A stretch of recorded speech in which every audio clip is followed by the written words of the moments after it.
Hello and welcome to my Chessable Move Trainer course on the positional bishop e2 in the Najdorf. This video sync upgrade will pay particular attention to the problem moves that students have been facing in the last period since the course has been published. So the bishop e2 in the Najdorf arises after the moves e4, c5, knight f3, d6, d4, cd, knight d4, knight f6, knight c3, a6, the typical starting Najdorf position, and now the move bishop e2. The move bishop e2 will always be popular.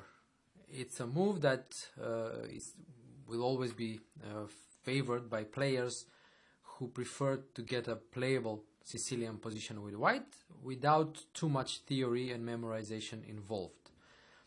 It became popular, I would say, in the 60s by the efforts of Efim Geller, who at that time was an e4 player and favored the bishop e2 move. He had some memorable victories against even Bobby Fischer. And not surprisingly, in the late 70s and 80s, it became a favorite of Anatoly Karpov. And I say not surprisingly because Geller was his second at that time. So obviously he passed all his knowledge and analysis to Karpov. And this continued until the mid-80s, I would say, when Karpov famously lost the last game, 24th match game against Kasparov in their match in 1985, which crowned Kasparov a champion. And ever since then, Karpov made a big switch in his repertoire, switching to d4. But the move remained popular still because other players took the mantle. So it is popular even today. It has been played even by Magnus Carlsen and pretty much everybody else. What is important to know that it is different than the other lines in the Najdorf in the sense that it's the positional treatment of the Najdorf. Here we deal with we respond to bishop e2 by the typical Najdorf move e5. As you have seen in the introduction, the move a6 is a preparation not only of b5 but also of the move e5 by preventing the move knight db5, hitting the d6 pawn. Quick note, the move e6 would lead to the classical Scheveningen, and it was in fact Kasparov's choice in that famous 24th match game. So the move now, the main move, knight b3, but it's debatable whether it should be called the main move because recently the move knight f3 was sort of brought up back from oblivion by none other but Magnus Carlsen, who found several interesting ideas in it. The good news here is that actually you can rest assured that black players have already found reliable ways how to deal with this move knight f3. So let's take a look at it. Knight f3. The idea of the move knight f3 is that it leaves the b3 square free, so that later on white will try to play bishop c4 and bishop b3, trying to increase control of over the d5 square. So that is the main idea of the move, yes. And the best reaction for black in this position, it starts with bishop e7, the normal developing move, and after bishop g5, we start to see the beginning of white's plan. He intends to eliminate the knight of an f6, which is controlling the d5 square, and then by playing bishop c4, bishop b3, possibly putting a knight on d5 to obtain positional grip on the position. Additionally, the knight on f3, which is not the best placed piece in white's position, will be maneuvered, if possible, via d2, f1, e3, or d2, maybe sometimes c4, e3. The ideal square for the knight is e3 in these positions because from there it controls the squares f5 and d5. So, since white wants to take on f6, and this is fight for the d5 square, black's logical move is bishop e6. Now, you may ask yourself, why not knight d7? Knight d7 is another theoretically valid move, but it has the drawback that it does not control the a2 g8 diagonal, thus allowing white to put the bishop on c4 without any impediments. So therefore bishop e6. Now black wants to continue knight d7 and connect the knights, so white is forced to take on f6, and after bishop f6 he castles. Now an important moment arises. In this position, black would ideally want to have the knight on b8, on f6, or even on b6 to control d5. But in order to do that, the knight needs to pass via the d7 square. Hence, black's next move, bishop e7. So there is no need to rush with castling, because black is not forced to evacuate the king from the center yet. And by bishop e7, he is defending the d6 pawn and preparing the knight d7 move, from where the knight can go either to b6 or to f6. Knight d5. White uses the moment that the d5 square is still not enough controlled by black, and plays knight d5, not only placing a knight on the dominant central square, but also enabling the move bishop c4 and later maybe bishop b3, establishing control over the d5 square. This is an important moment, I think, where I should explain a bit the importance of the d5 square. I also touched upon this in the introduction, but this line is in a way characteristic one, because it shows the importance of the control of the d5 square, both for white and black. From black's perspective, it is very important to control that square so that white's piece there is never left unattended. The second thing is that taking on d5 in this particular line is almost I say never good, because white can easily land a piece on d5, and this generally is not favorable for black. There are some concrete lines where this will work, as we will see shortly, but generally what black is trying to do is controlling d5 and then playing around this knight on d5, as we will see in the analysis. In a way, this is similar to the Sveshnikov variation, where white has undisputed control over d5, but black successfully plays around that knight.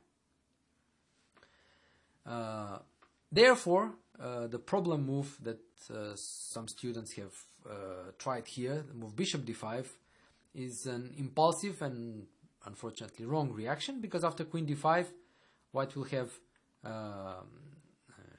absolute control of the d5 square. So black will need time and to maneuver the knight again to b6 or f6 to control it further. So white, for the time being, will have unopposed control over the d5 square. Therefore, the move d5, the move bishop d5 would be wrong. With all this in mind, the move knight d7 is only a natural one to make. As I explained, the knight wants to go to f6 or to b6. White continues with his plan of bishop c4, strengthening the control over the d5 square, and now rook c8, hitting the bishop. Yeah, hitting the bishop, finishing development. Again, no rush to castle, because black is not forced to do so, and takes the time to get all his pieces in play. And now queen e2, defending the bishop. The alternative is bishop b3, is still a natural move, getting the bishop out of harm's way on the c file. And now an important move is the move knight c5. A situation where students have played moves like b5 or bishop d5. It is important to explain again, perhaps, why bishop d5 is wrong. Because after bishop d5 by white, white again has absolute control over the d5 square. Even if black then attacks that bishop, he will never really threaten to take it, because after queen d5 we will have a typical good knight bad bishop situation, even though sometimes these positions are playable for black, but often it is just better not to enter there. The move b5, while possible, it's not ideal because the move actually suggested knight c5 is more in strategic accordance with the requirements of the position, because in an indirect way, black is fighting for the control of the d5 square. How? By attacking the piece that controls that square. Additionally, okay, the pawn on e4 is hanging, so after rook e1, black takes on b3. So the point is to destroy a piece that controls the d5 square.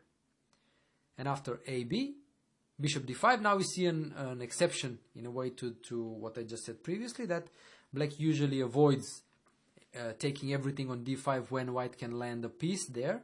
But here the concrete justification is that the pawn on c2 is hanging.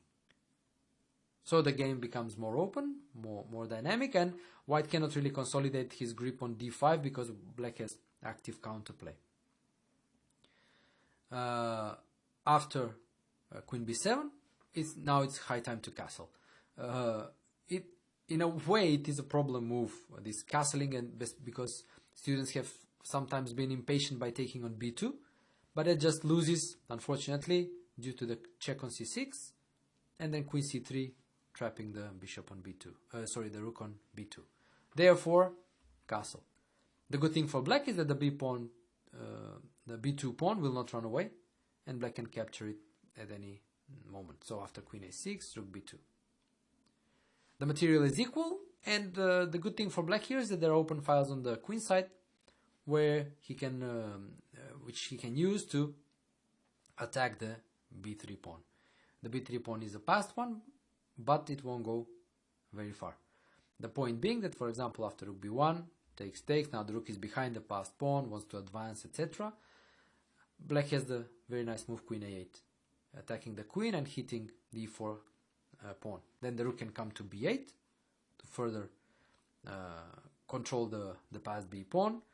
The bishop can be activated either by pushing d5 at some point, or by the maneuver bishop d8, bishop b6, which will, in one hand, activate the bishop by putting it on the g1 a7 diagonal, from where it hits f2, and also from b6 it will successfully block the advance of the b pawn. Please note the awkward position of the knight on f3. If the knight had been on d5, it would have been a completely different situation, and most likely white would have been simply winning. But the fact that the knight cannot really get to d5 makes the position acceptable and good for black. So going back to the move queen e2 instead of bishop b3, and now knight b6. Oops, sorry, knight b6. Again, the fight is always around the d5 square. Now the knight is hitting not only the knight on d5, but again the bishop on c4, therefore forcing white to take on b6. Why is white forced to take on b6? Because after bishop b3, black will take on d5, and now we have a situation which is very important for the proper understanding of the knight of structures after e5, which is that black will always take on d5 when he can force a white pawn arriving there. So in this case, this is so, because after bishop b3, knight d5, whichever way white takes, either with a pawn immediately or with a bishop, where after a further exchange bishop d5, e d5, we have a very favorable transformation of the pawn structure with the white pawn arriving on d5, basically giving black a central and kingside majority, with the pawn on e5 being particularly strong, with further very easy play of pushing that majority by f5, e4, etc. The bishop on e7 will further be activated by putting it on f6 or g5, depending on circumstances. The typical reaction to white's advance on the queen side would be to place the pawns on b6 and a5 to effectively stop the c5 break in the future. Therefore, white is forced to take on b6, and after queen b6, bishop b3, protecting the b2 pawn, and finally black can take the time to castle. So we have in a way, typical middle game position where the battle still rages over the control of the d5 square. White's next move, rook fd1, is only natural in that direction, controlling the d5 square. Still, black is very comfortable here, apart from the pair of bishops. He has very good play because all his pieces are well placed, and in perspective, he has active active ideas like the f5 push, which we will see in a short while. This has been played in the game Caruana Grischuk from 2017, and now I suggest an improvement over that game, over Grischuk's play, which is the move Queen c5. The point of Queen c5 is to increase the pressure on the c2 pawn, so now bishop b3 may be a threat, and also to liberate the b pawn. So the idea of b5, a5 is also another active idea black has at his disposal, harassing the bishop on b3. So c3, securing the pawn, and now b5. As I mentioned in my earlier comments, White's main problem in this position is the awkward position of the knight on f3. Ideally, he would like to put it on e3, when he would be just doing great, because he would come to d5, and White would achieve his dream of having absolute control of the d5 square. However, that is not possible, because the knight rerouting via e1, c2, e3 will always be met by the move bishop g5, controlling the e3 square. So we will see in the suggested line now how this happens. After b5, okay, White continues with knight e1, attempting knight c2, knight e3 maneuver, and now a5, continuing with the plan. Please note that all exchanges on e6 are favorable for black, because after fe6 he obtains several things. First of all, the e6 pawn eliminates the weaknesses of d5 and f5, therefore black structure improves, and also opens the f-file for counterplay against f2. So knight c2, and now g6.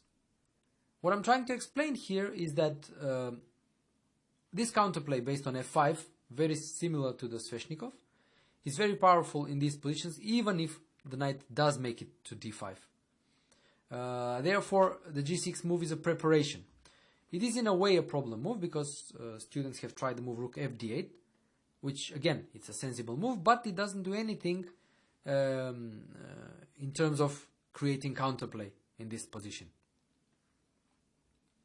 So it's good to keep the rook on f8, having in mind the f5 pawn push. So g6, knight e3, and bishop g5. This is very concrete, because I explained that normally when the black can prevent the arrival of the knight on e3 by putting the bishop on g5 earlier, but here this line illustrates the strength of black's counterplay, even if that happens.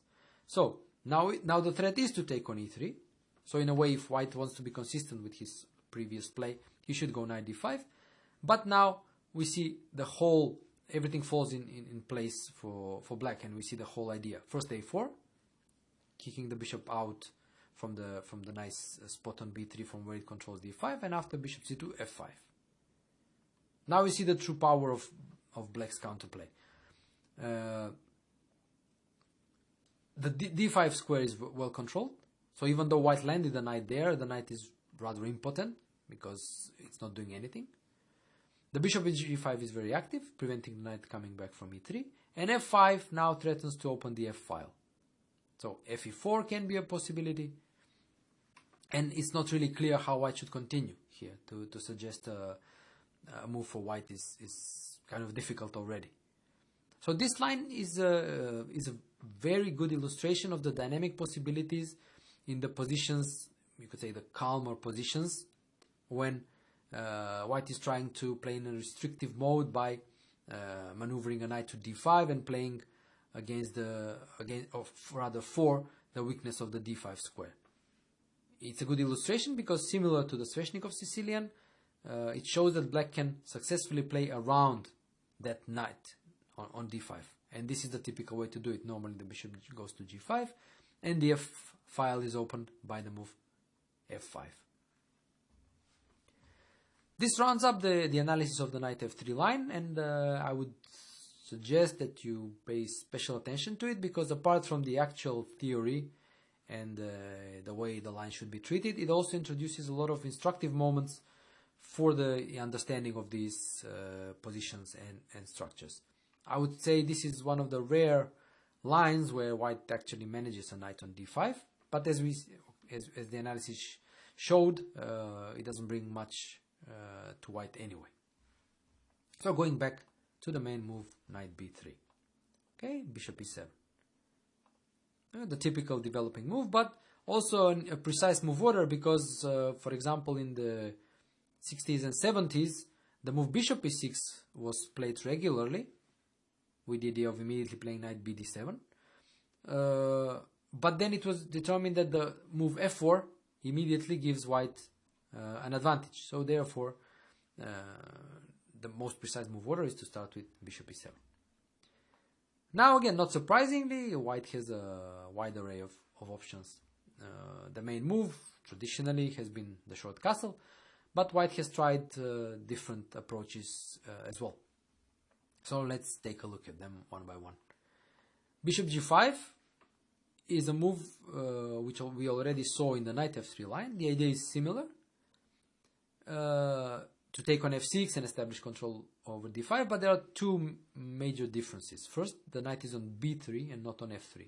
Therefore, the maneuver of bishop c4 is not that good, because the bishop will be kind of stranded on c4 and can't drop back to b3. And the second difference is that the king is still in the center, and white has the possibility of castling queenside. And this is actually the idea that started the popularity of this line with bishop g5 sometime in the 90s. However, since then, black found reliable ways how to deal with this line. So the reaction is the same. Bishop g5 wants to take on f6, the knight that controls d5. So what black must do is increase the control over d5, but the typical move, bishop e6. The threat after bishop e6, as always, is knight d7 to connect the knights. So white must take this moment to take on f6, and after bishop f6, play the move queen d3. This is the idea. White prepares long castle, and then possibly g3, f4, and some advance on the king side with if black is not dangerous, some attack. Good for memorization is that black's reaction is the same. He wants, as in the knight f3 line, he wants to play the move knight d7, but in order to do that, he needs to defend the d6 pawn first. Therefore, bishop e7 and long castle. White just continues with his plan, but black does the same by playing knight d7.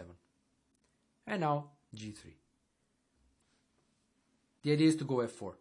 Note that after the exchange of the dark square bishops, white is a bit sensitive on the dark square, so he puts his pawns on dark squares by playing g3, f4, thus in a way limiting the damage, even though at some point later, if he pushes f5, the bishop may as well have an exit via g5, but then again white may play for h4 and try to limit that damage. Note that the move knight d5 is rather harmless, because here black can actually take. In a way, he's forced to take because white threatens to take on e7 and take on d6. But after bishop d5, queen d5, even though white established, you could say, for the time being, absolute control of the d5 square, this is only temporary, because after queen c7, king b1 and castles, black will soon enough take control of the d5 square by probably b5, knight b6, or sometimes even knight f6. And he will have control over the d5 square. White's problem here is the really awkward position of his light pieces, the knight on b3 and the bishop on e2. Ideally, the knight on b3 would be either on c3 or e3, and the bishop on e2 would rather be on b3, but this is impossible to obtain. So this is very good already for black, who just starts pushing the queenside pawns and start play against white's king on the queenside, whereas white can't really do the same because the pawns are so far on the king side, and his pieces are not really well placed for a king side advance. Therefore, the only decent try for white here is the move g3 and now b5. So a typical move, threatening bishop c4 at some point perhaps, and also moving the pawn before the knight arrives to b6. F4. Now white continues with his play, and rook c8. Now this is, it may appear it's a logical developing move, putting the rook on the open c file, etc.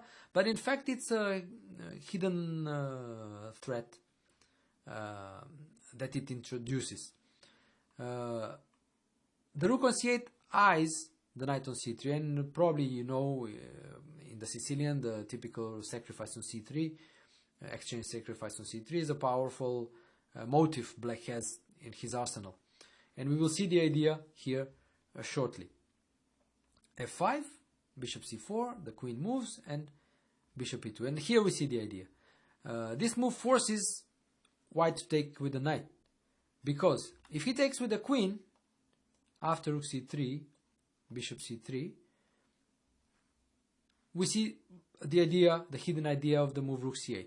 Now, please note that this exchange sacrifice does not win, far from it.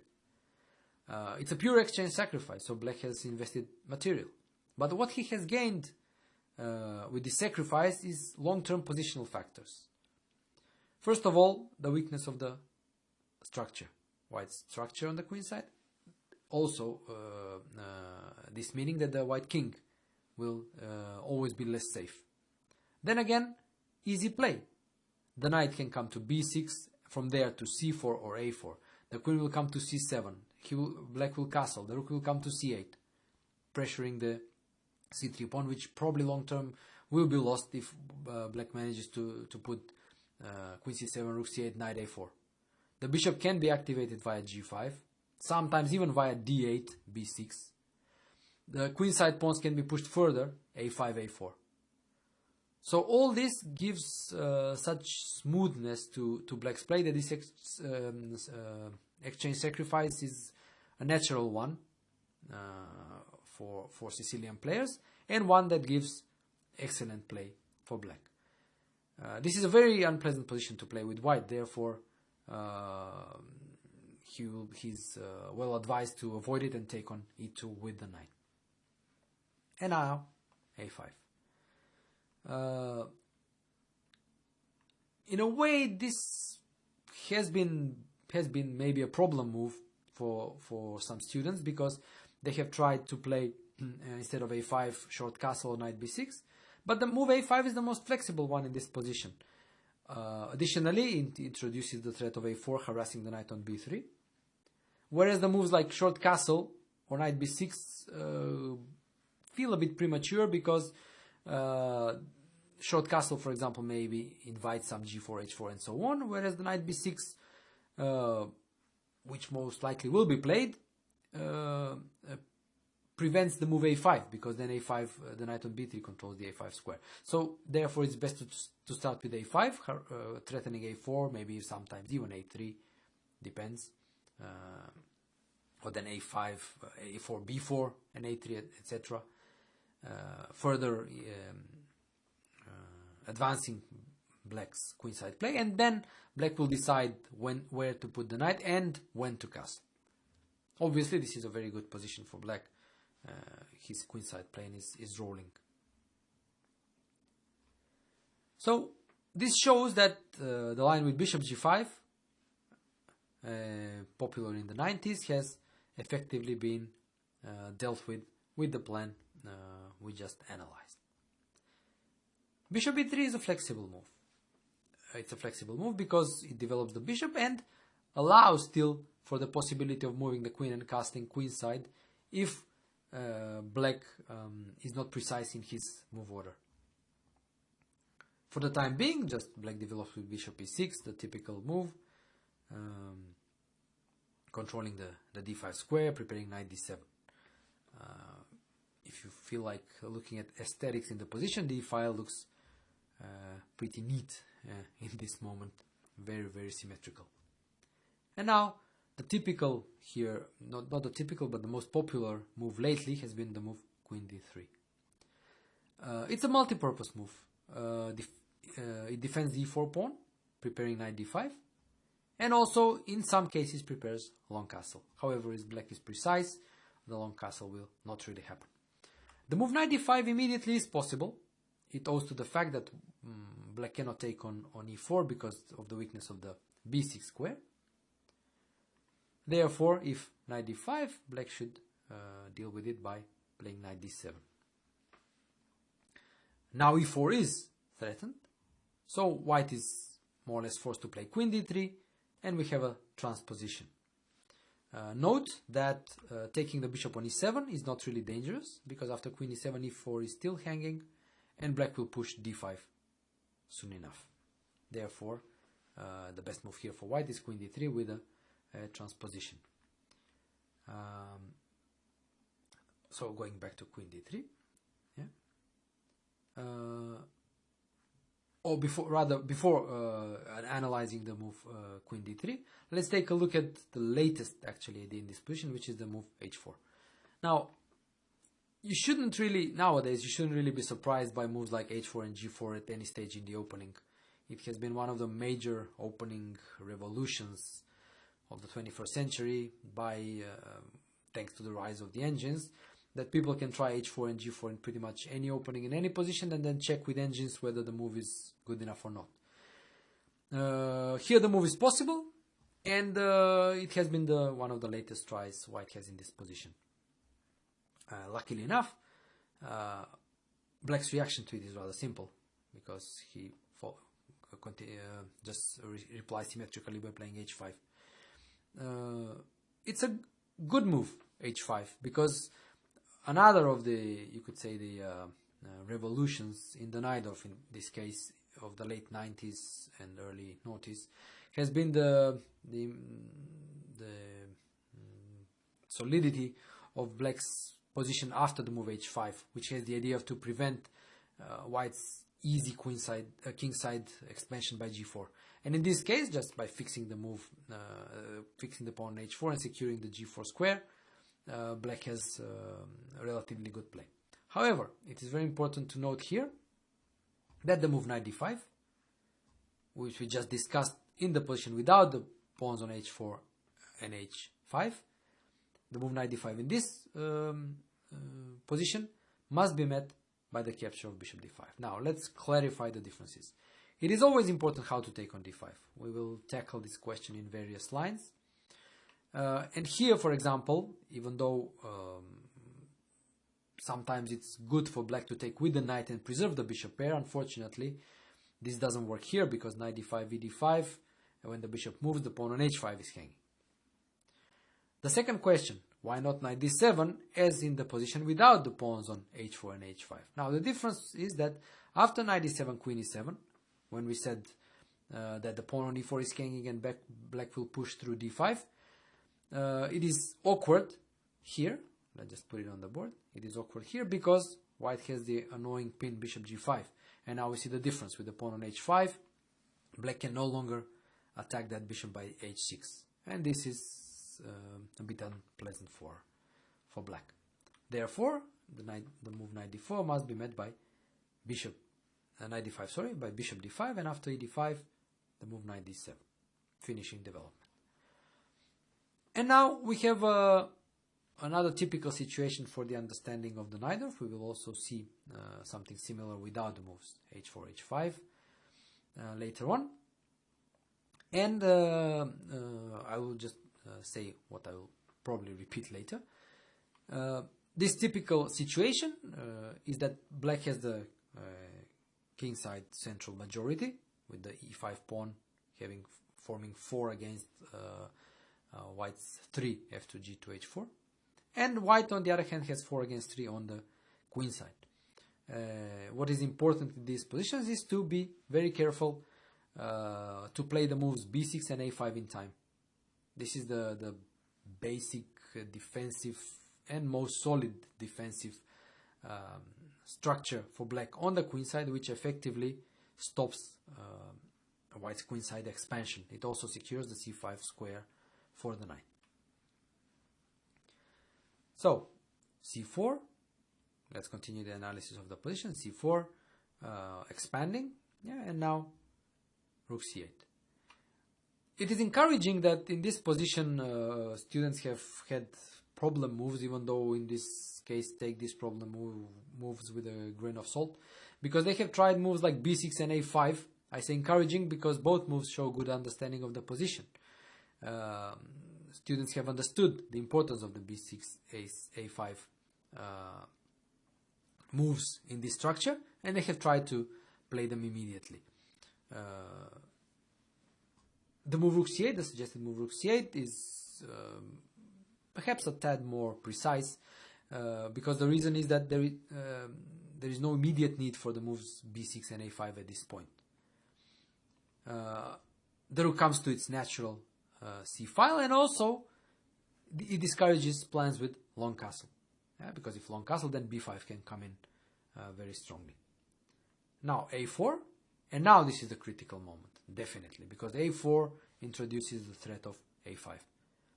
If white manages to push a5, then he will maneuver the knight from b3 to d2 most likely, then he'll get b4, the knight will come back to b3, and then he'll push through c5, and this will give white really good play on the queen side. Therefore, the vital move would be the move a5. And now black, this just ensures dark square control for black, and almost permanent defense of the queen side against white's queen side expansion. Knight d2, and now b6, finalizing the defensive setup. Now the knight can come to c5 if required,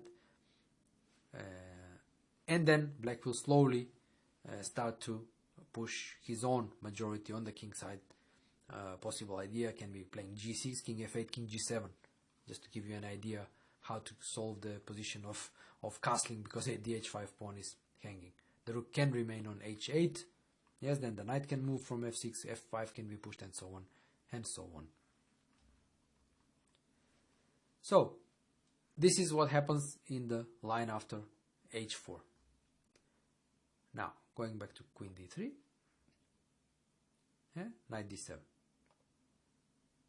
It is important to finish development first and not castle, because as I said, one of the ideas of queen d3 is to allow long castle by white. So castling short would be premature, because castling short would just allow white to start to go long castle and then continue with g4, g5, even sacrificing that g pawn if necessary.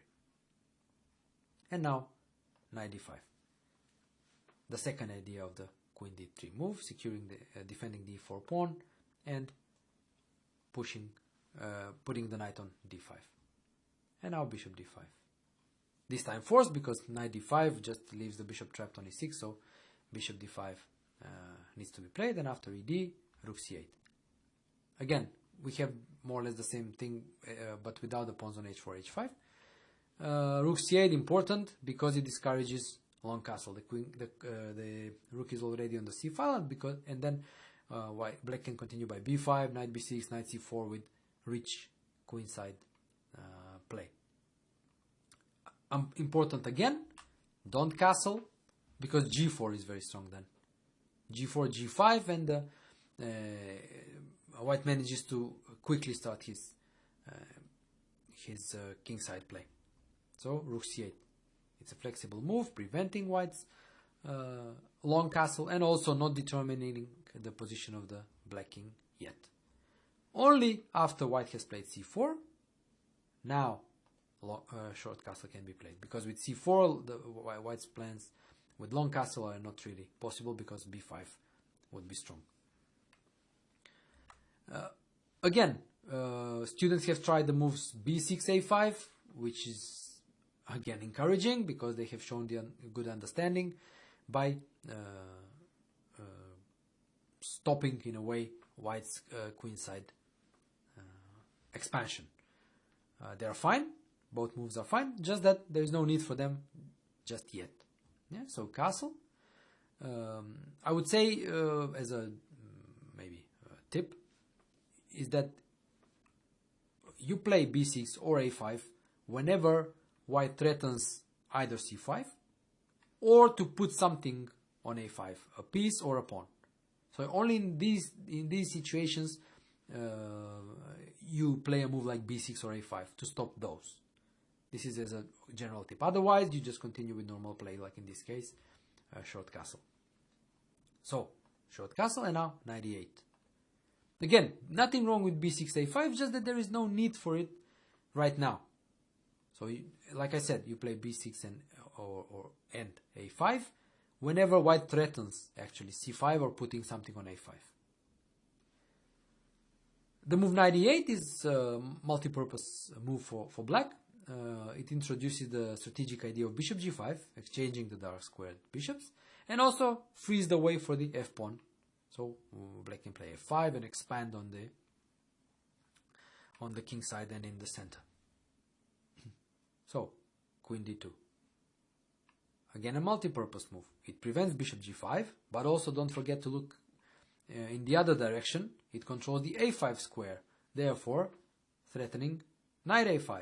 Therefore, if you had been careful, you would know what to play, the move b6. So, normally it is white's move that hints whether a move on the queen side like b6 or a5 should be played. In this case, queen d2, threaten knight a5, therefore b6. Rook ac1, normal move, putting the rook on the c file, supporting the c pawn, but after a5, we see once again how resilient this b6 a5 structure is, which makes it almost impossible for white to create something quick on the queen side. In case you're worried that it weakens b5 c6, you should relax a bit about it, because it's very, very difficult for white to take advantage of these squares. Okay, the knight from b3, for example, can be maneuvered by a1, c2, a3, b5, and it gets to b5. But then again, ask yourself, what does it do there? It attacks d6, but d6 is always well defended by black's pieces. And apart from that, the knight just stands nicely there, and that's it. So there is no practical use of it from the knight coming to b5. This is what, knight a1, this is what white did in the game we are following. In fact, we are following a game by Mamedyarov. Knight a1 with the maneuver I just mentioned, and just black continues with his typical play f5. The threat obviously is to play f4 and win the bishop. Right? So f3, and now f4. Now, a word of caution for the move f4. It can only be played if you're guaranteed to exchange the dark squared bishops. Otherwise, it would not be a good move, because f4 fatally weakens the light squares and leaves you with a bad bishop. The light squares can be controlled by the knights, but the bad bishop cannot be exchanged anymore. So f4 is fine, because after bishop f2, black can follow up with bishop h4, exchanging that bishop. And this is the importance of to understand that f4 is good only when you can exchange the dark squared bishops. If not, better not to play. After the exchange of the dark squared bishops, black has really excellent play, because the knights have really great squares like c5. The knight from e8 can go to g7 and f5, then targeting e3 and d4 with really great play. Later on, black can play king h8, rook g8, start pushing the g pawn to play g4, open the king side, and start direct attack against white's king. This line, I think, perfectly illustrates the long-term strategic potential of black's position in the structures after a pawn has arrived on d5. We see how, first of all, black secured the queen side, and second, how he advances on the king side, and the strategically very important exchange of the dark squared bishops, and further the advance on the king side. So this concludes the analysis of the move bishop e3. Let's move to other 8 moves. g4. Like I said, you shouldn't really be surprised by moves like g4, h4, but this one is just not that good. Okay, the immediate threat is obviously g5, so black must prevent that by playing h6, and then play follows along the same lines: bishop e3, bishop e6, yeah, controlling d5, intending knight d7. It not only attempts to finish development, but also when g4 has been playing, the move d5 is a threat because white has weakened his king side. Yeah, so bishop f3 prevents d5, and now knight d7, finishing development and already starting thinking about counterplay. Rook c8, b5, knight b6, typical Najdorf moves. Queen e2. Okay, we start to see the idea behind white's play. He wants to castle queen side, yeah, and then start maybe pushing h4, g5 on the king side. And now knight b6. In a way, a problem move, but not really a serious one, because the moves students have tried are both okay, like b5 or queen c7. They are both okay, even though another move students have tried, short castle, is not okay, because simply it doesn't make much sense to castle into the storm. White showed his aggressive intentions by playing g4. He will continue with h4, g5, so why castle into the storm? I prefer the move knight b6 because it creates the immediate threat of knight c4. In the Najdorf, and generally in the Sicilian, if black can manage to exchange the dark squared bishop, white's dark squared bishop for a knight, like for example knight c4, knight e6, his unopposed dark squared bishop can in the long term become very, very strong. So it is always a favorable exchange for black, this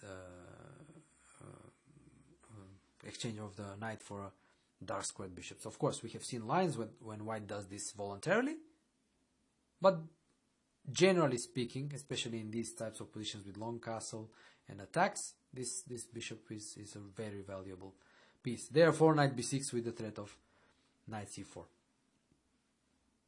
And obviously black has a very good game here. Then knight lands on c4, the rook can come to c8, b5, a5, queen c7, all these typical Najdorf moves can happen, even b4 hitting the knight on c3.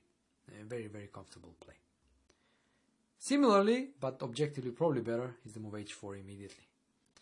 Again, a recent attempt. And now, try not to, or rather try to understand the differences between this and the position with bishop e3, bishop e6 inserted. In that position we play the move h5, but we don't. We play bishop e6, the normal developing move, controlling d5. The reason being that if we go h5 again, then the bishop on c1 doesn't need to stop on e3 first, it can go to g5 immediately. And white has saved the tempo. It may not amount to much, but why concede and allow this? Yeah? Simply better not to. So bishop e6. Again, d5 is always a threat when this construction happens. Knight f6, bishop e6. And now the idea of, we see white's idea, which was to play f4. In a way, it forced the bishop come to e6, and now f4. The threat is f5, so black is forced to take. Okay, ef, bishop f4, and now knight c6.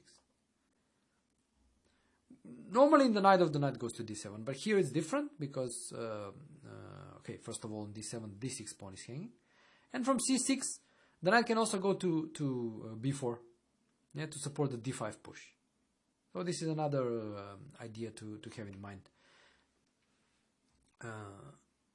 With the knight on c6, black has finished the development of of the light pieces, and already is threatening d5. He's threatening d5 because white's king is still stuck in the center. Yeah. So white is trying to prevent it by playing queen d3. Now queen d2, we will see in a while why queen d3 stops d5, but queen d2 doesn't, because d5 is now already possible. Exchanging there is just great for black after knight d5, so long castle. Okay, now d5 is under pressure, so d4, queen e3, and now the only move for black, but one that suffices, queen c8. Okay, the queen was attacked, so he has to move. The only decent square is c8. But already this is great, because after exchanging on e4, black can then continue with castle, with bishop f5. There are ideas like knight b4, and black has really good piece play in this open position. Now, what's the difference with queen d3? Well, the difference is that d5 now can be met by the move queen g3. And g7 is attacked, and then long castle can happen, and there would be pin along the d file. But now, on the other hand, we see the benefits of the knight c6 move, which is the move knight b4, hitting the queen and c2, forcing queen d2, and now again d5. Yeah, you see now again black how black liberates his play. Now the point is that a3, which hits the knight, yeah, is met by the only move d4. Yeah, d4, counter-attacking. The point being that after ab, dc, bc, knight e4, black has achieved a pretty favorable exchange of pawns. The d6 pawn for the e4 pawn, and along the way destroying white's queenside structure. And after, let's say, queen e3, knight f6, attacking the queen, queen c8 again is in the other line. It's already a great position for black, who will have the safer king after short castle, whereas white's king can never be really safe. Yeah, even short castle has his position would be weakened there by the move h4. So black here has a long-term advantage of the safer king.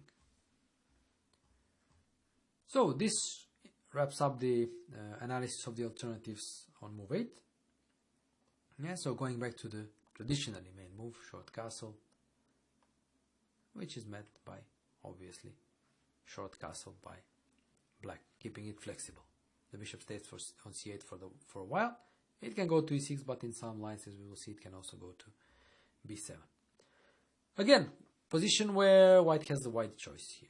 Yeah, I have taken bishop e3 as the, you could say, sort of main line, but basically there are many possible plans for white in this position.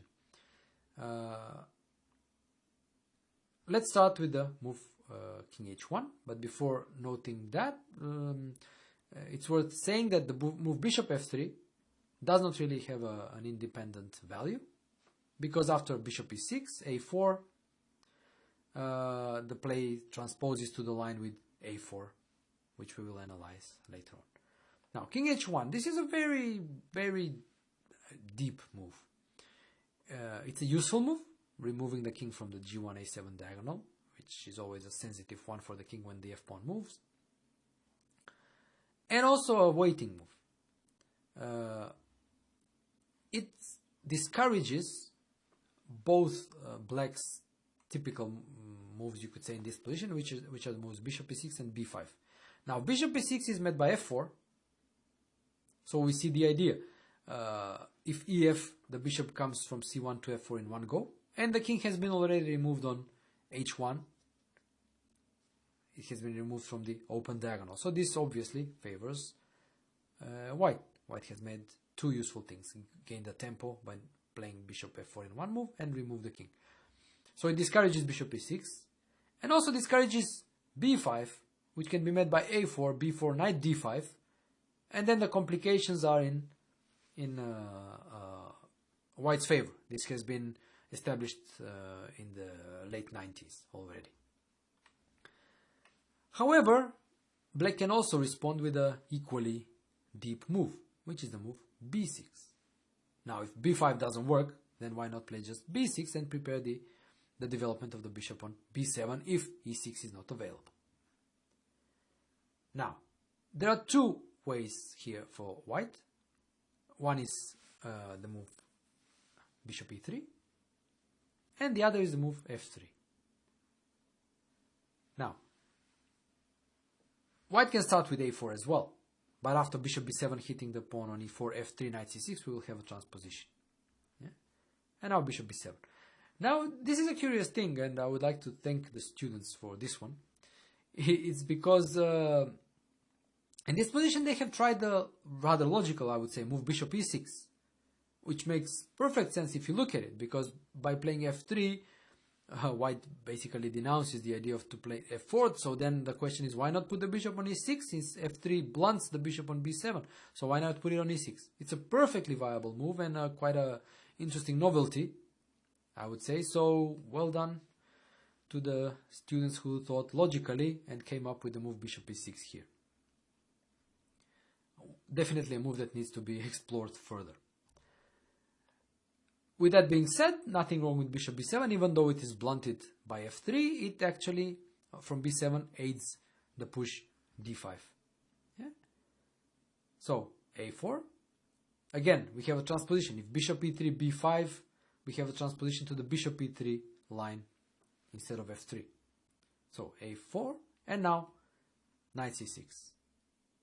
Again, the prompt is the white's last move, a4. It weakens b4, so the knight comes from c6 to b4 to support d5. Of course, it's logical and not surprising that many students have played the move knight d7, which is the typical Najdorf move and the most common square for the knight in the Najdorf. But in this case, take the hint from white's last move, a4, the knight comes to c6 and then to b4 to support the d5 push.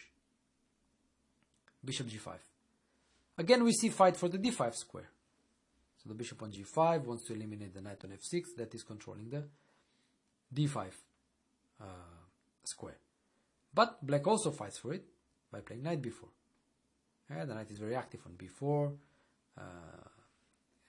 It controls, attacks in a way c2, and also controls d5, supports the d5 push.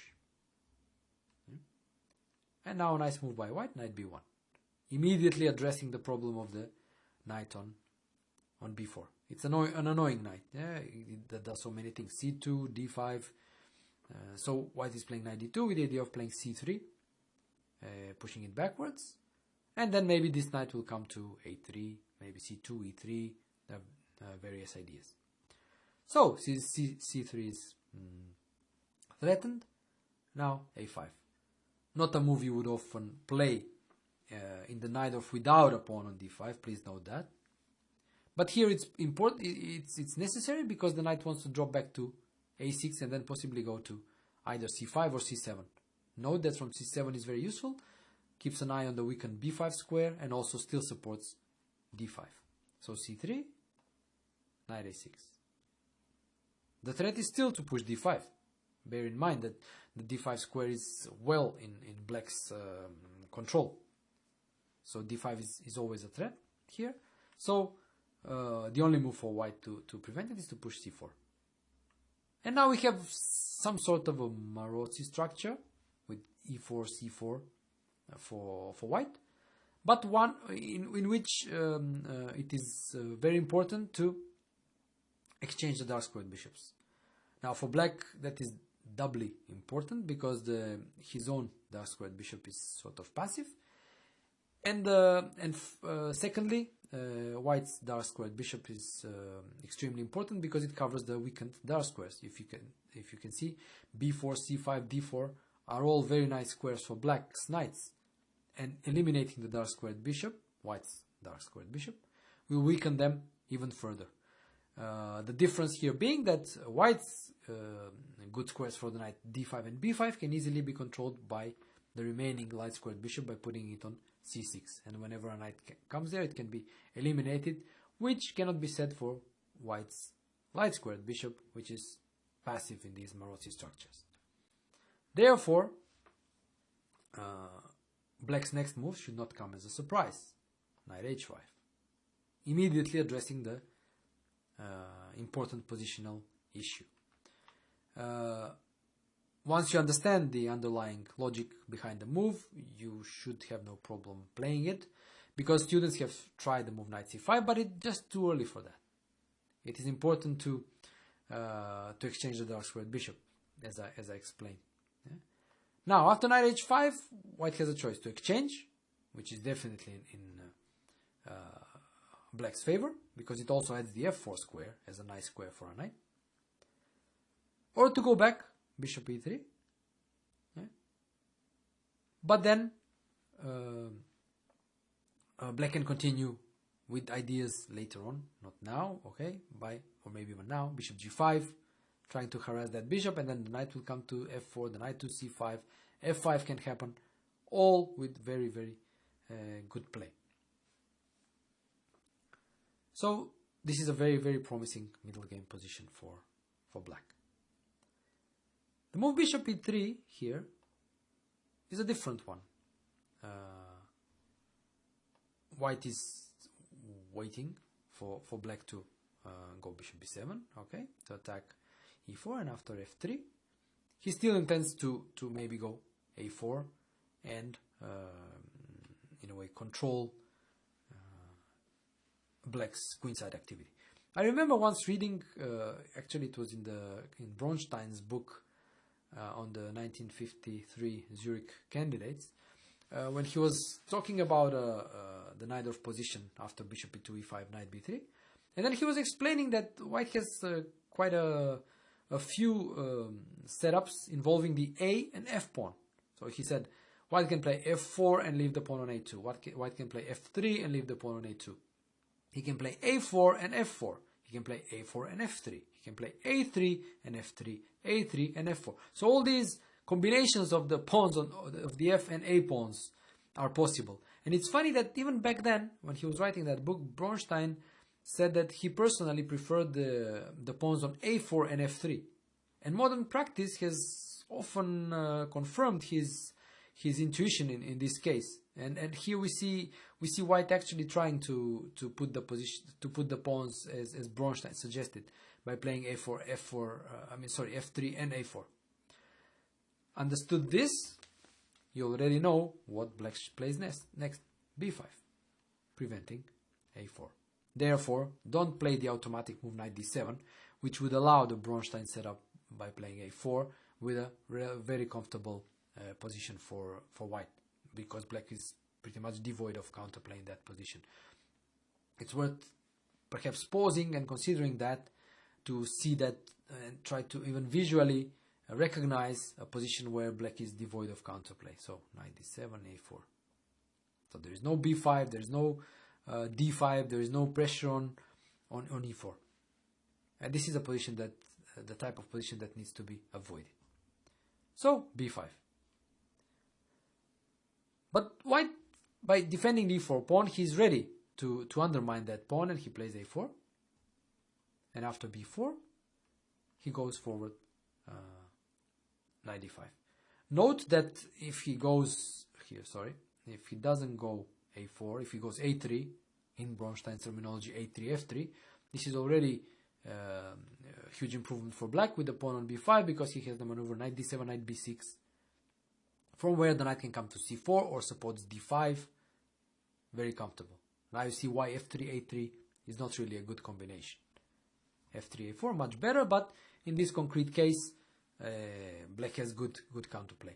Because after b4, knight d5, ed, we have managed to force white to put a pawn on d5. Now the position is a bit different, because black's queenside structure is different. The pawn is on b4 rather than on b6 or b7, and this makes it easier for white to open the queenside by playing c3. Still, even if this happens after bc, black will be able to either establish a blockade on c5, which will be very good. He will also try to exchange the bishops by bishop g5, or in case white somehow manages to push c5 himself after dc, the position will be too open and too simplified, so that the past d pawn to have any real significance. So the analysis will show this. Okay, knight d7, finishing development and also controlling the b6 and c5 squares, which are important squares on the queen side c3. Obviously, that's the only way for white to create some play in this position. Otherwise, black will continue bishop g5, f5, and so on. Very, very good play. So bc, bc, and now bishop g5. Immediately trying to exchange the bishop. a5 is a move that students have tried and one that shows good understanding, because students have recognized that one of white's strategic ideas is to push a5 and fix black's queen side by fixing the b6 square and also the a6 pawn. So the bishop on e2 is useful by hitting it, and then also the bishop on b7 is rather passive. So a5 shows good understanding, but the move knight c5 really doesn't, because then after knight c5 dc5, black has simply ruined his structure. Still, the best move is bishop g5, because it gains the tempo by wanting to exchange the bishops, which is strategically favorable for him. And also, the point being that after bishop f2, the bishop is active and controls the important c1 square, which makes it impossible for white to use the c file to support the c4, c5 push. So, by controlling that square, black can continue by queen c7, attacking c3, and after c4 play the important move a5. So again, the move a5 a few moves before showed good understanding, but from a concrete point of view, it was better to make a couple of active moves first. Bishop g5, trying to force a favorable exchange. Queen c7, connecting the rooks, hitting c3, and after c4, only now play a5. This has the additional benefit that after c4, the bishop does not have access to the b5 square. So a5 also could have allowed bishop b5 in some cases, but once the pawn has arrived on c4, this is no longer the case. So now c5. White must try to go forward, because otherwise black is just doing great. He can play bishop a6, put the rook on b8, put the rook on b4, and just create very, very unpleasant counterplay on the queen side. The long-term plan of f5 and e4 also stands, but just more things are happening on the queen side here. So black will more likely play on the queen side in this manner: bishop a6, rook b8, rook b4, and so on. Note the very important role of the bishop on g5 that controls the c1 square, which white would gladly use for the rook. Oops. But that is not really possible now. Therefore c5, and this is more forcing, so it needs more consideration. Okay, takes knight c5, dc5, d6. White managed to create a passed pawn, but this pawn is not really going anywhere. Bishop c5 and bishop c6. Great position for black. The d6 pawn is not going anywhere. It requires defense. The a4 pawn also requires defense, because the bishop and the queen are eyeing it. And also, black has a very, theoretically speaking, he even has the better structure, because he has 2 pawn islands as opposed to white's 3. And if he wants to, he can also push e4, supported by f5 or not, depending, e4, to prolong the diagonal of the light squared bishop. So this is already a very, very good position for black. So king h1, very popular in the late 90s, early 90s, but already largely defanged. Another possibility, queen d3. We saw the idea in the position after before castling, bishop e3, bishop e6, and queen d3. Here, the difference is that white has a short castle, but the bishop is still on c1, and this allows for an additional possibility. After the natural, normal move, bishop e6, yeah, the twist is bishop d2. Now, if you look at it, and if you're careful, you will see white's idea. The idea is to jump knight d5, and when the knight comes to d5. White will immediately have control over the a5 square and will immediately threaten the strategically favorable move knight a5. So this is in a way subtle move. But then again, if you have understood the typical reactions to this knight d5 and what happens on the queen side with the a5 square and so on, you should be alert enough and react properly.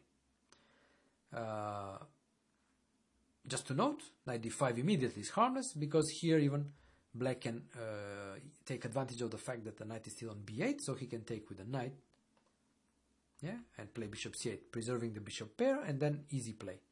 f5, knight d7, knight f6, or bishop f6, f4, e4, put a knight on e5, play bishop g5, exchange the dark squared bishops. All very smooth play, whereas on the queen side we already know b6, a5 will come at some point with really good play. So bishop d2 is the subtle move. Obviously black should continue with development knight d7, and after knight d5, okay, again forced to take with the bishop because taking with the knight loses the bishop, so bishop d5, e5, and this is the critical moment. The bishop on d2 and knight on b3, the threat is knight a5, and obviously the move to play is a5.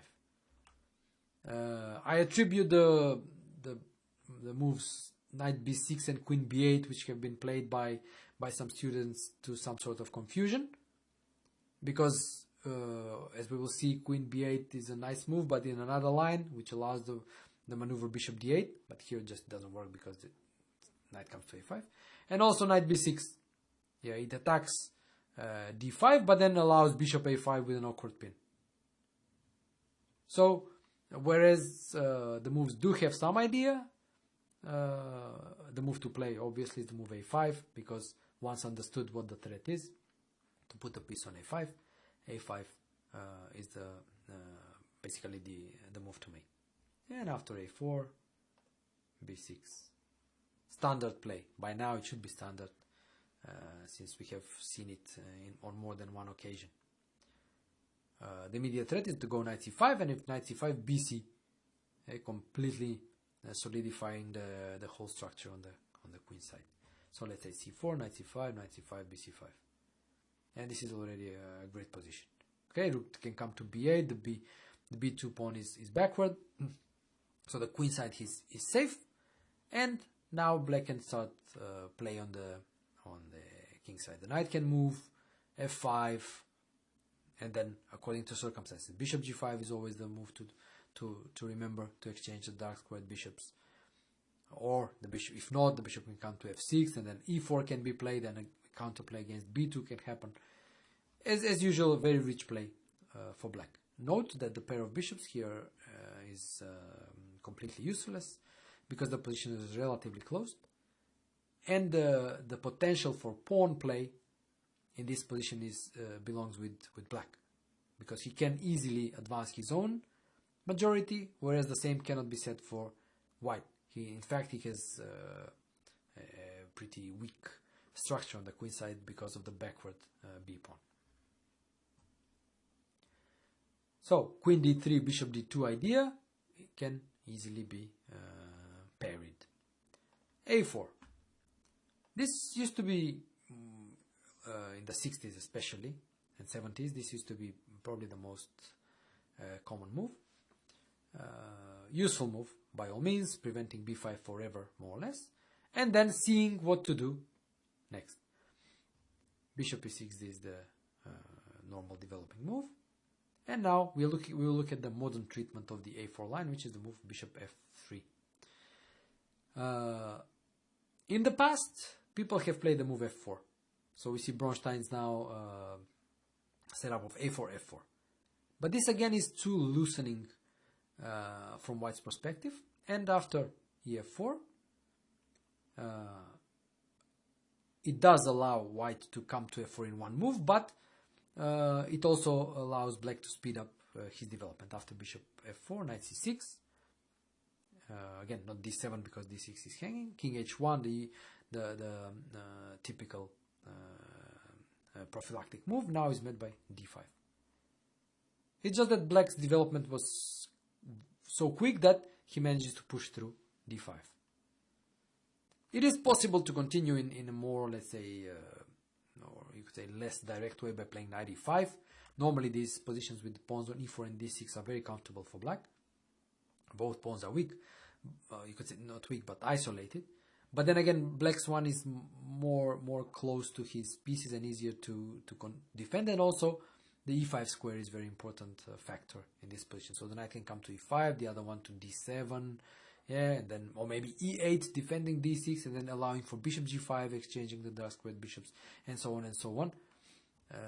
But then again, there is no need for that because d5 just equalizes on the spot. Of course, exchanging there just simplifies things, and if e5, knight d7. It's also possible to play knight e4, but I just wanted to show that knight d5, knight e5, knight e7, queen e7. At first sight, it may appear that the position is open and white has a pair of bishops, but here it is the main factor actually is the knight on e5. You could say yes, white has a pair of bishops, but how is the bishop on e2 better than the knight on e5? In fact, the knight on e5 dominates the bishop on e2, and whenever the bishop comes out to f3 or d3, it can be eliminated, and then the position is just equal with opposite colored bishops. So the rooks will come to d8, e8 with really excellent central control for black. So therefore this odd line with f4 nowadays is basically completely harmless. And therefore white came up with a new positional plan, which is the move bishop f3. It's a deep move because it allows for several regroupings by white. Let's talk briefly about white's ideas here. The bishop on f3 defends e4 and also increases control over d5. White will often play rook e1. The bishop on c1 can come to e3. The queen can come to d2, allowing for maybe a rook on d1 and pressurizing d6. And then what is important is what happens with the knight on b3. Now the knight on b3 has two possible routes. One is to go knight d2, f1, and then either g3 or e3. Ideally, that would be ideal for white to end up with a knight on e3 and absolute control over d5. And the alternative is to go c1, e2, g3, eyeing the f5 square. So these are the ideas that white is operating with in this modern treatment with bishop f3. Now let's see how the game develops. Knight d7, the automatic move, finishing development. Yes. And now bishop e3. What is good from black's perspective here is that the lines I suggested are rather special in a way that they include this very nice, I would say, maneuver of queen b8, followed by bishop d8, and then either bishop b6 or bishop a5. This is illustrated in the line rook e1, queen b8.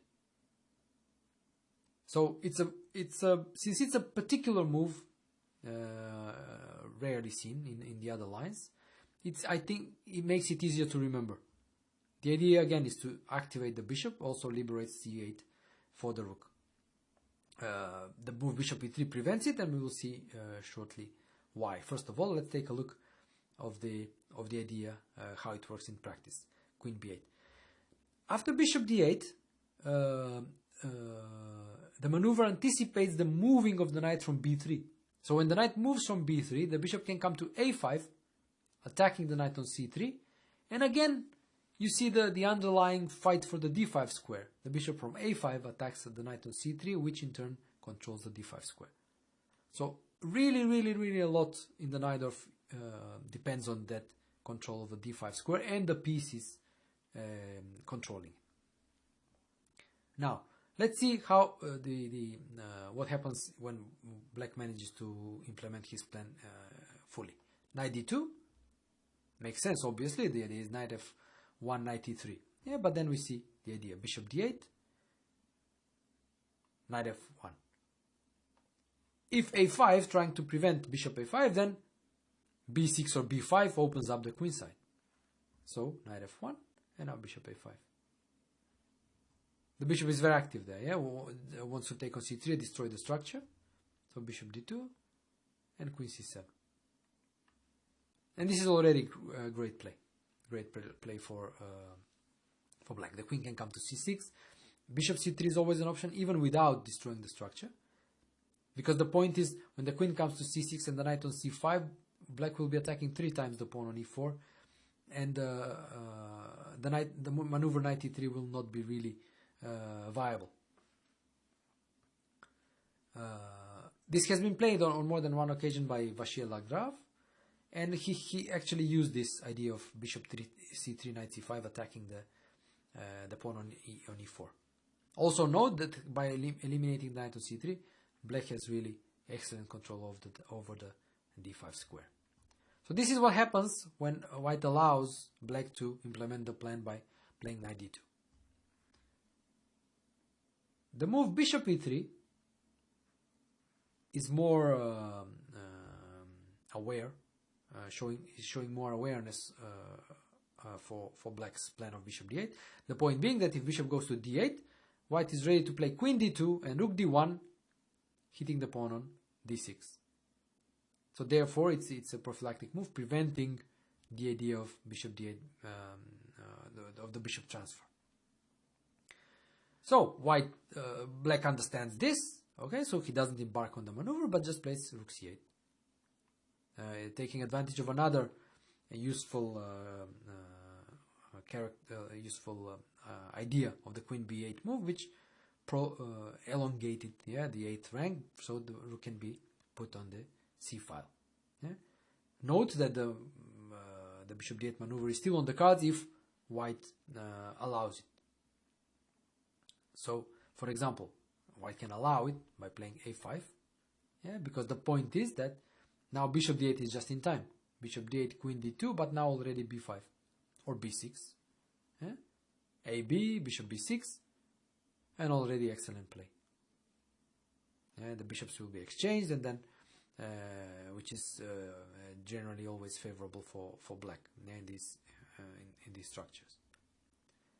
So queen d2, still threatening rook d1 in case the bishop moves, and now white does threaten a5 because bishop d8, rook d1 will attack the pawn, and black must be aware of it, understand it, and play the move b6, preventing a5. And this is a complex middle game position where black is actually doing quite all right. A maneuver to have in mind in this position is the maneuver rook a7, rook c7.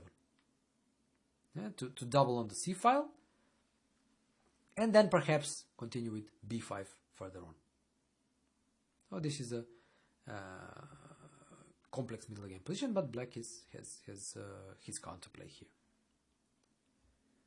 So this was the move rook e1, which we analyzed, and where we saw this idea of queen b8. Now let's go to the move bishop e3. Now we understood the idea. Now if queen b8, then bishop d2. Queen d2, and the rook will come immediately from f1 to d1, not to e1, and white will have pressure against the d6 pawn. Therefore, the idea of queen b8 here doesn't really work. So the queen goes to the natural square of c7. And now a5. Okay, a move that will allow us to see how black's counterplay develops on the queen side in this line. The move rook e1 is possible, and you could say in a way maybe white managed to trick black by playing bishop e3 first and not rook e1 first, circumventing the idea of queen b8, as we saw in rook e1 first, queen b8. But still, after rook fc8, black is perfectly fine.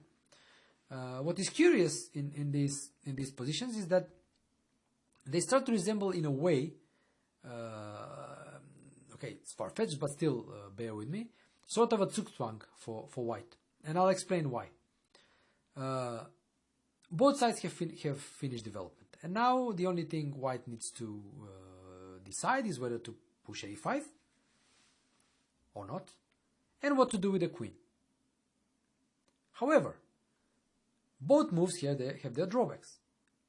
a5 allows b6 or b5 with the opening of the queen side. Queen d2 allows the move knight b6 with the threat of knight c4. So this shows that white is short of constructive moves and ideas in this position.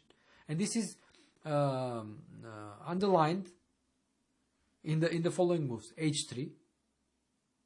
Yeah, you could say generally good move, yeah, opening a luft and so on. But when black continues with h6, we have the same position again, and white has the same problems.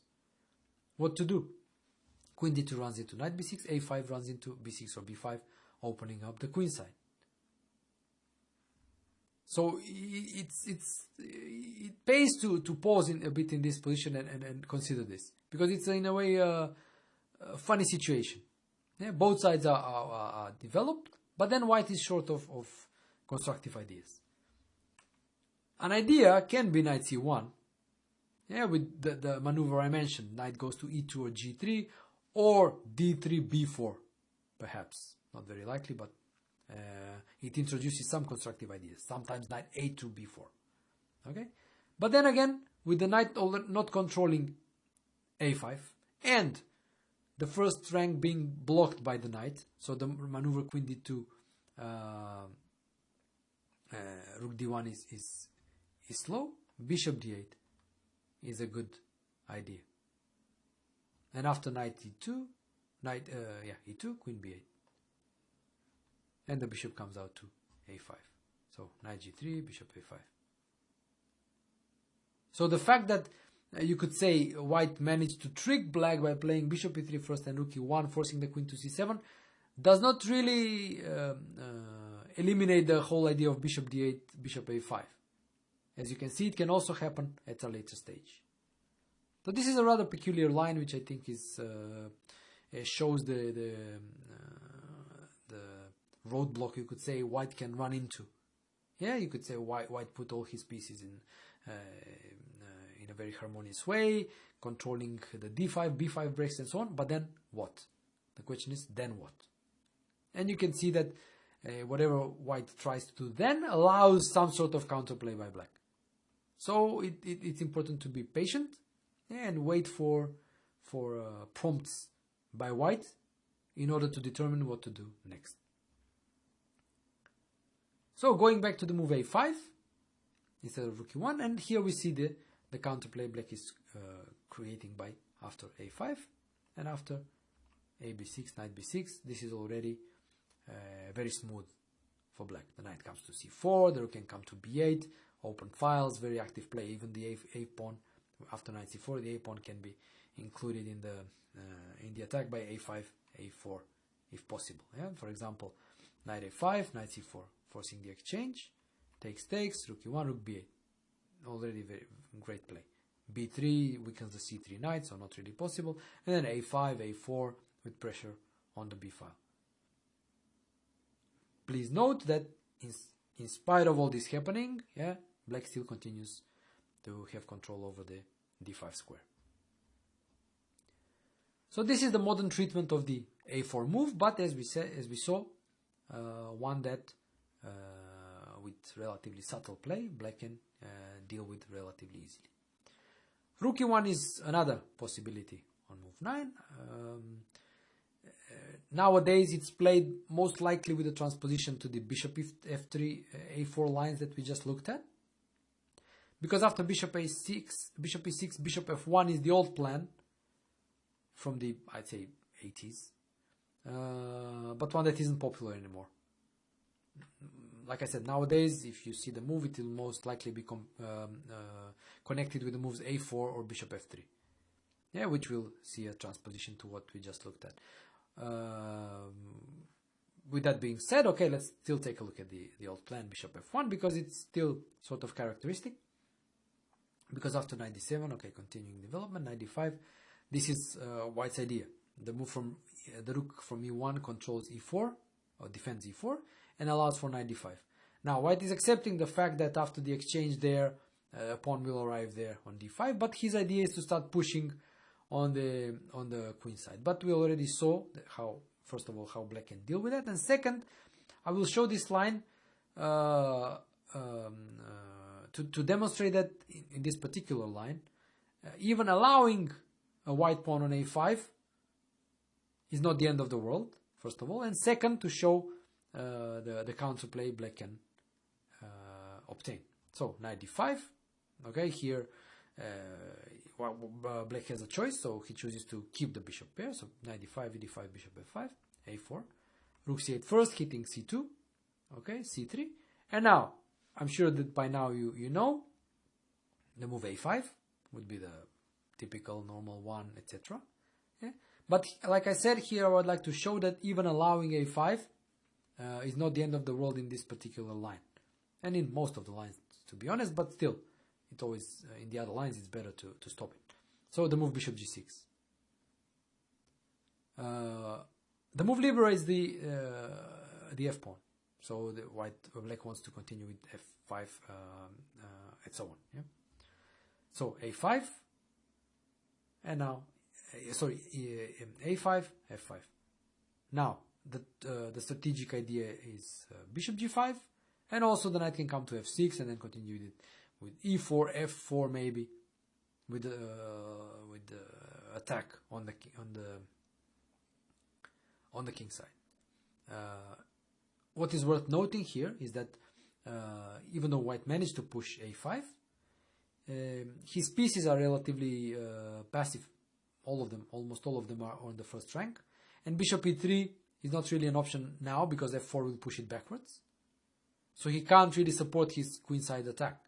So c4, c5 is not coming anytime soon because c5 is well defended. The knight on b3 cannot effectively be moved to allow for c4, b4. So what matters here is the position of the pieces. Whites are passive, so he cannot really take advantage of the fact that he managed to put the pawn on a5. This is why I wanted to show this position. That sometimes even allowing a5 is not scary because white's pieces cannot support the queenside attack. So an attempt to stop black's expansion is to play f4. It also aims to secure the e3 square for the bishop, but here black has a nice pawn sacrifice at his disposal, knight f6. Okay, he wants to jump to e4 and so on. Okay, so the point being that takes, bishop d6 is very, in a way, similar to the Marshall attack. Yeah, the rook is now attacked, and if it goes back, knight g4, and this is already a winning attack. There are h2 is hanging. There are after g3, knight h2 can be a good sacrifice. The queen can come to h4, and so on. So this is already a winning attack. Again, note how white's pieces are all passive, whereas black is already very, very aggressive and already obtains excellent attack. Therefore, this old plan with rook e1, bishop f1 is not really seen nowadays. Bishop g5.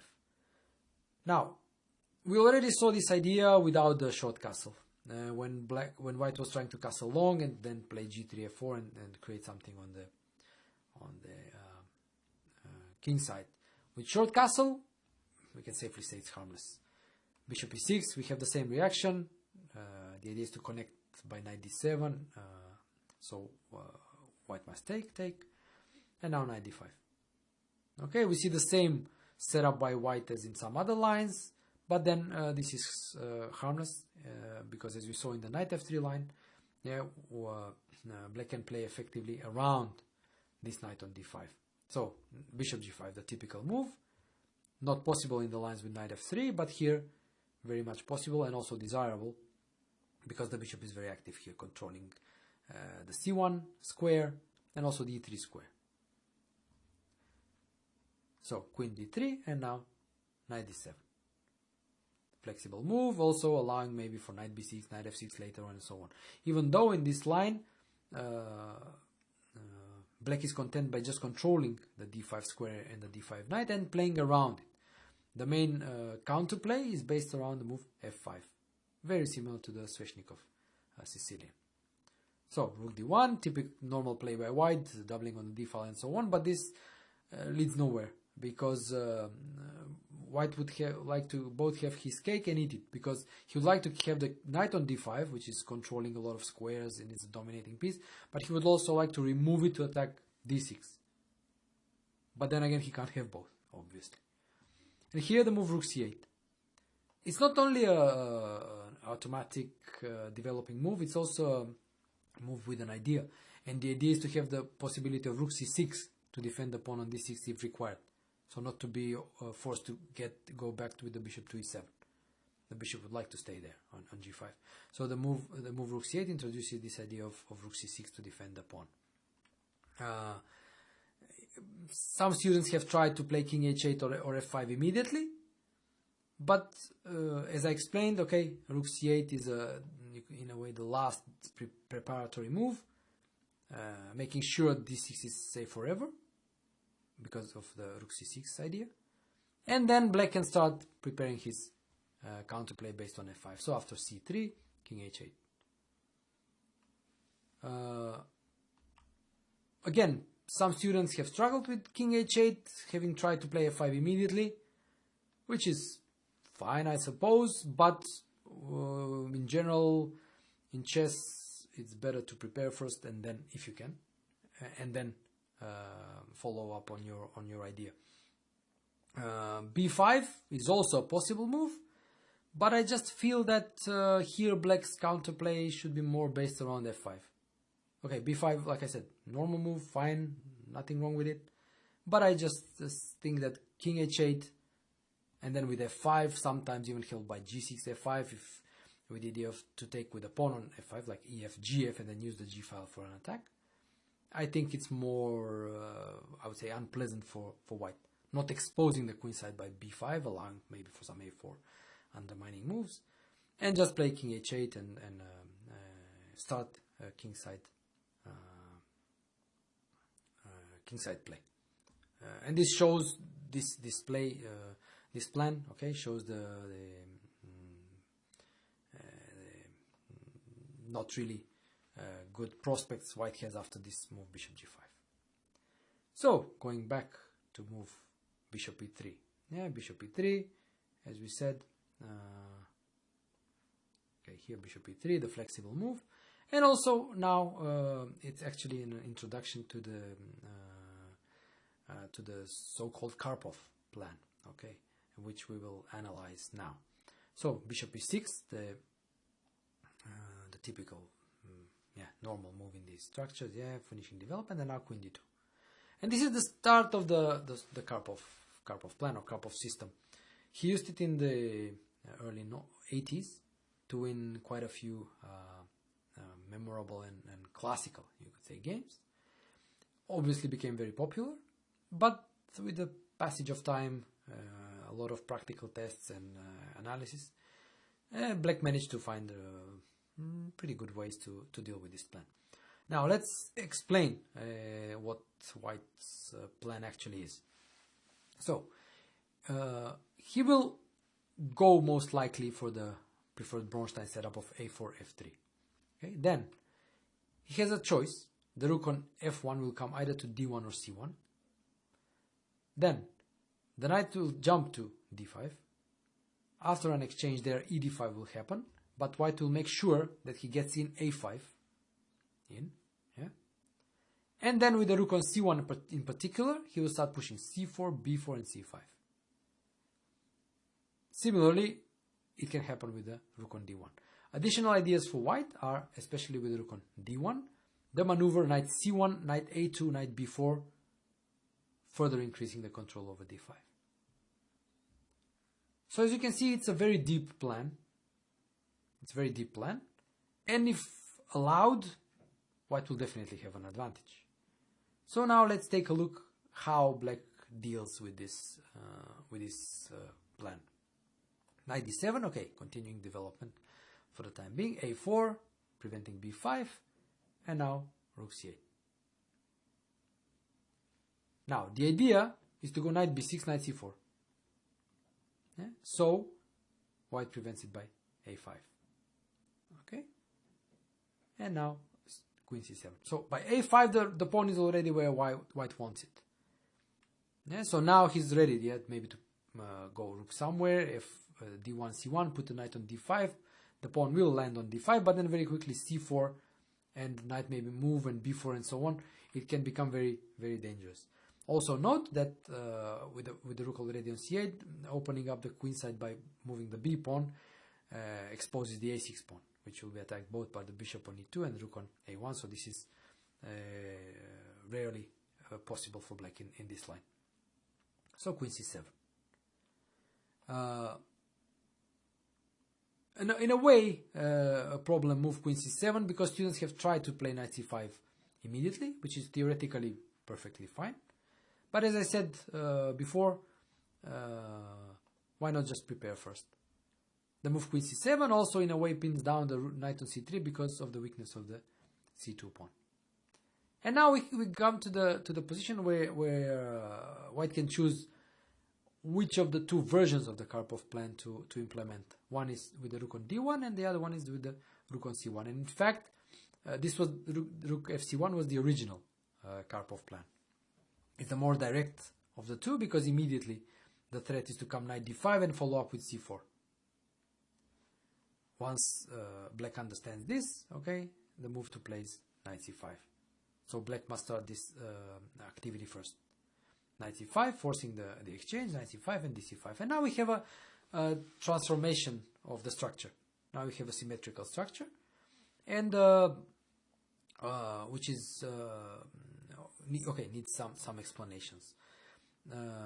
If the structure remains like this, black will ideally play c4, so push the move to c4, push the pawn to c4, which does two very important things. First, it prevents white from establishing a piece on c4, like for example by b3 and bishop c4, for example. And second, activates the bishop on e7, allowing for the strategically favorable exchange by bishop c5, or for the move bishop b4, which not only pins the knight but also attacks the pawn on a4. So let's see how play develops with with this development if the structure remains as it is. Alternatively, white can decide to change the structure by jumping knight d5, but then after bishop d5, vd5, bishop d6, black has very, very good play, as we will see shortly. First of all, let's see how things develop if the structure remains symmetrical after, let's say, f3, rook d8 first, attacking the queen, getting the rook on the open file before pushing c4. Yeah? So the threat is either bishop c5 or bishop b4. Okay, and white prevents both by playing knight a4. So here the fight is for the dark squares, bishop on b6 and c5. Note that bishop b6 does not lose an exchange, because bishop c5 would be a check and it would force the exchange of the bishops. So knight a4. Okay, and now knight d7. So the knight covers both these vulnerable squares. King h8, king h1, sorry, removing the queen for the open diagonal. And now queen b8. Now, some students have made the mistake of playing knight c5, which is a mistake, obviously, because it allows knight b6. Here, what is important is to control that knight on a4, not exchange it, because it's on the rim, so no need to exchange it, but control it. By controlling it, I mean controlling the squares where it can get to c5 and b6. The move queen b8 removes the queen from the possible skewer. Yeah, after knight b6, bishop b6, for example, since there is no check on c5. And also, it allows for a move like rook c6, for example, yeah? Controlling further b6. Yeah? And also introduces other ideas. Yeah? Once the queen is removed. Okay, black can maybe try the idea of h6, bishop g5, trying to favorably exchange the dark squared bishops, or activating the bishop on the c1h6 diagonal. And ultimately, if the position allows it, black can try some active counterplay by pushing f5. So all these ideas, rook c6, h6, bishop g5, f5 are possible in this position. And black has normally in a position, if you have a lot of ideas, that means that your position is good. So already like 3 relatively constructive ideas show that black has good play in this position. And on the other hand, it's not quite clear what constructive ideas white has in this position, because he also needs to be careful. I mean, the pawn on a5 can become vulnerable if bishop b4 is allowed. Then again, the knight must stay on a4 not to allow bishop c5 or knight c5. So white's pieces are sort of also limited in their movements. Now let's see what happens if white decides to jump to d5. Okay, this exchange is forced, and now bishop d6. Now we have another transformation. So far we have looked at positions where on d6 we had a black pawn and the bishop was on d7. Here we had a pawn on c5 and a bishop on d6. Also, not to be underestimated, white's pawn is on a5. So what is the difference here? The pawn on c5 actually helps black in stopping white's queenside expansion. It did allow white a passed, sometimes even protected passed pawn by playing c4 on d5, but that pawn is not going anywhere. The bishop will probably stay forever on d6, so it's well blockaded, which means that black is safe from queenside attack. b4 can also almost never happen because the bishop on d6 also controls b4 one more time. On the other hand, black still has his central and kingside majority. So the logical plan is to move the knight and then start pushing f5, e4. Sometimes even f4, depends. Sometimes even the knight may not move. Even e4 immediately can be an idea. Sometimes supported by a rook. Let's say rook e8, e4. Then the pawn on f7 stays at home, and then the knight can go knight d7, knight d5. So we see actually how this bishop now is more active on d6 when e4 is played, immediately hitting h2. And this adds more edge to black's kingside and central activity. So let's make, for example, 2 more moves. Let's say c4, knight d7. Yeah? And now we see the idea. Okay, knight d7. Black is still not committing to f5. He can still go e4, knight e5 without pushing the f-pawn, but may as well decide to do so, f5 as well. So this is already, again, position can be deceptive, because if you look at it from white's perspective, pair of bishops and protected passed pawn. What more can you ask for?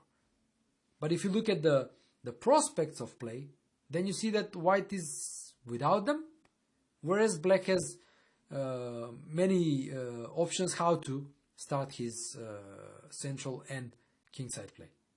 Whether play rook e8 or not, e4 with or without f5, f5 with the idea of f4, putting the knight on e5, etc. So this is already a very, very good position for black. The third option on move 13 is the move bishop f3. Now this is flexible. Yeah, because the point is that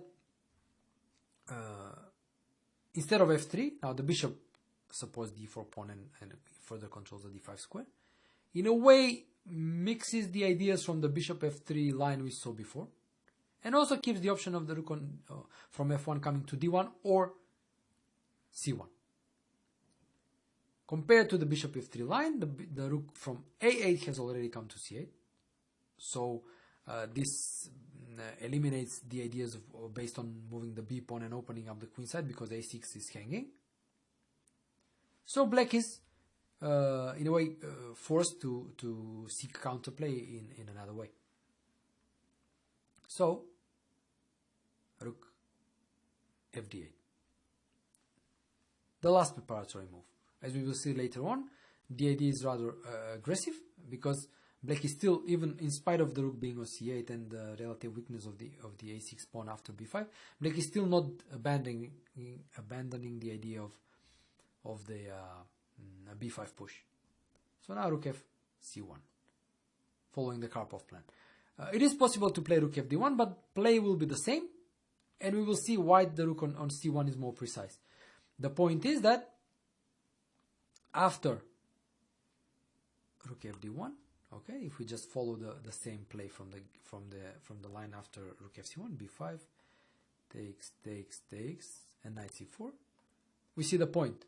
When the knight takes on b2, the rook will be attacked. So black will win a tempo. Note that knight b2 is possible even if white somehow defends it, because the knight on c3 will be hanging. Yeah. Therefore, rook fc1 is more precise. Nevertheless, b5 is still possible. Yeah, ab, knight b6. The knight is coming to c4, rook a6, knight c4. Black is a pawn down, but only temporary, because b2 will fall very soon. So, queen e1. And now it's important to be precise. Like I said, b2 will fall, so no need to take it immediately. Why not just prepare it by this subtle move rook e8? The point is that the rook is removed from this bishop b6 possible skewer. It does not lose material, so knight b2 is not bad per se. But after knight d5, because the c3 knight was attacked, knight d5, bishop d5, e5, bishop b6 is a threat. So black will be forced to lose tempo by queen d7. Again, this is an acceptable position for black, but it's just so much better to prepare it. Why not just play rook e8 first, and then embark on knight b2? Also, you never know, putting the rook on the same file as the queen may, even though the e file looks a bit clogged at the moment, it may offer some tactical chances in the future. So, let's illustrate the point. Knight b1, rook b1 and knight b2. The point is that the knight on c3 is hanging. This does not lose material, because after knight b5, okay, queen d7 attacks the knight. Okay, so now what is best for white is to take a pawn by playing knight d6, bishop d6, rook b2. But after rook c6, this is very, very good for black, simply because of the fact that c2 is actually weak. It's an extra pawn, but it's weak, and white's pieces will be forced to defend it. So the extra pawn will actually force white on the defensive to defend that extra pawn, and black in turn will actually have active play, easy on the c file. So this is very comfortable compensation for black in this line. So on move 12, let's see the move rook d1. This was the further evolution of the Karpov plan, because as I said, it started with rook fc1, but then it evolved to rook fd1, and the last move to appear was the move bishop f3, which we just looked at. So we already know rook fd1, black is ready and reacts in the same way as knight c5. Okay, e4 is hanging, so white must takes, and knight d5. Again, let's explore what happens if white does not jump. The strategical characteristics of both positions remain the same. Yeah? So if the position remains symmetrical, okay, let's say queen e1, moving the queen from the d file. Okay, rook fd8, fighting for the d file. Okay, rook d8, and now it's important to know how to take here. It's important to take with a queen. Now, why so? We saw that the main idea for black in this position is to push c4. Therefore, it is logical to keep the rook behind the pawn. As we know, c4 is necessary to allow for bishop c5 for the exchange of the bishops, or bishop b4 for the pin and attack on the a5 pawn. Taking with the rook, okay, it's more awkward, because after c4 the skewer bishop b6 will be an option for white. Now, if after queen d8, okay, white cannot play b3 to stop c4 because c4 will happen anyway. It was not the case with the rook on d8 because then c4 would lose an exchange to bishop b6.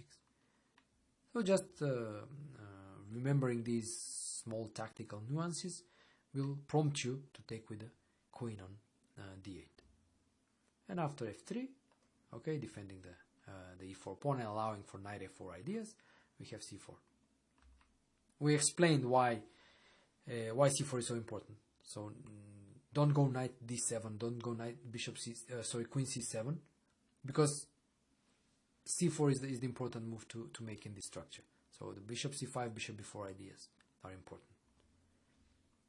Knight a4, preventing both ideas, bishop a4, bishop c5, bishop b4. And again, the same reaction as in the other line. Okay, sorry, knight a4, knight d7. So here again, controlling the c5, b6 square. And after, let's say, rook d1, queen c7. We have a very, very similar position to the other one from the rook fc1 line. The queen now, an important difference is that with the exchange of one pair of rooks, the knight on a4 is not defended. So the queen, instead of dropping back to b8, can go to c6, hitting the knight. And still the other ideas remain: h6, bishop g5, f5 maybe eventually, and so on. So this is what happens after queen e1 and the symmetrical pawn structure. If knight d5, we have more or less the same. Knight d5, bishop d5, ed, bishop d6. Yeah, c4, knight d7.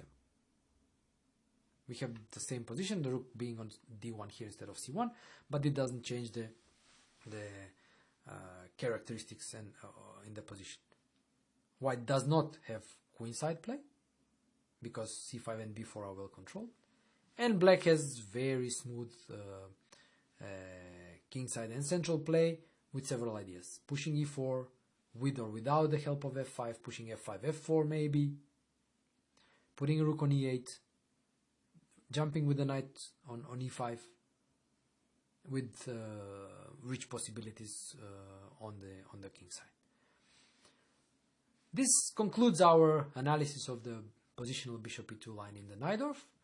I hope I have managed to clarify and explain certain reactions, typical reactions, typical moves in these structures. And I hope now, with the help of this video, you have managed to improve your understanding of the Najdorf, not only the positions in this line, but also of the Najdorf in general. Thanks.